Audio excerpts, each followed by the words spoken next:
We 31 Storm Tracker meteorologist Carson Meredith with 31 Triple Doppler. Well, Carson joins us now, and as you can see, there's a thick layer of fog that's still with us. It still is, because it's so humid out there, and we've had so much rain in the last day or so. But now the sun is coming up, that fog should start to fade away in the next hour. Let's go to the Skycam network. I'll show you some views around North Alabama.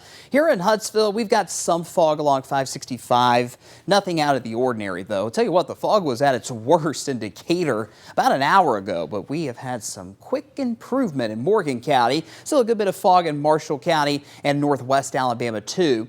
Just to be on the safe side though, I'd still add an extra 10 minutes heading to work. If you encounter some of that fog, remember your low beam lights and give yourself space. Just take it slow, add an extra few minutes, and you'll be just fine. There you see those visibilities. There is still a good bit of improvement, but there are also still some trouble spots. Heading up I-65 this morning, there is some dense fog in Giles County. Worst spot for the time being is now Fort Payne out there over Sand Mountain, where that visibility is around 1.5 miles. Fog will start to lift, as we mentioned, in the next hour or so. No rain to contend with. 31 Triple Doppler is dry, at least in our neck of the woods. Still watching that one lone little storm out in northeastern Mississippi. It continues to weaken, but we're watching it for you out there in Red Bay in case that quick downpour crosses the state line. But a lot of us stay dry at least through the morning. And once we get that fog out of here, we'll keep a mix of sun and clouds. A typical summer day is in store. And that, of course, means pop-up storms are back in the forecast later this afternoon. Starting around 1, maybe 2 o'clock, those storms will bubble up.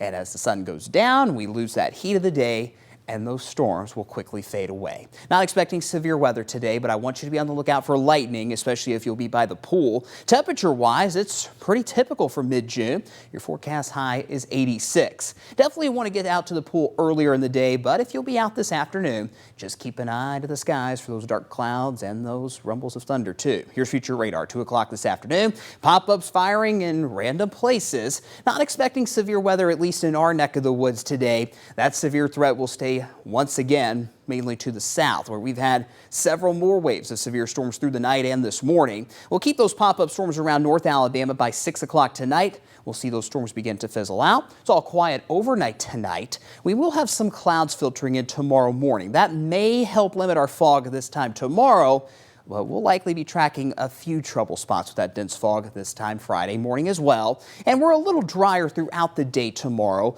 but there's still going to be enough humidity for a few of those pop-up storms later in the day tomorrow, maybe past 4 or 5 o'clock instead of earlier in the afternoon. But regardless, those storms will fade away as we get towards Friday night. This weekend, Saturday is the pick, but I want you to take it easy outside. 93 is your forecast high, but it'll feel like the mid to upper 90s with that humidity. Sunday looks stormy.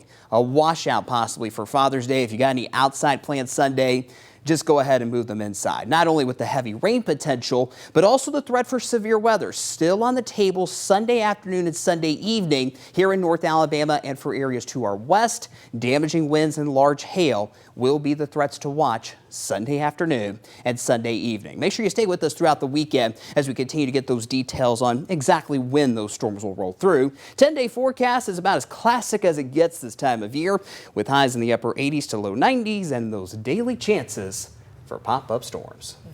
It is back. Yep. All right. Thank you so much, Carson. You bet.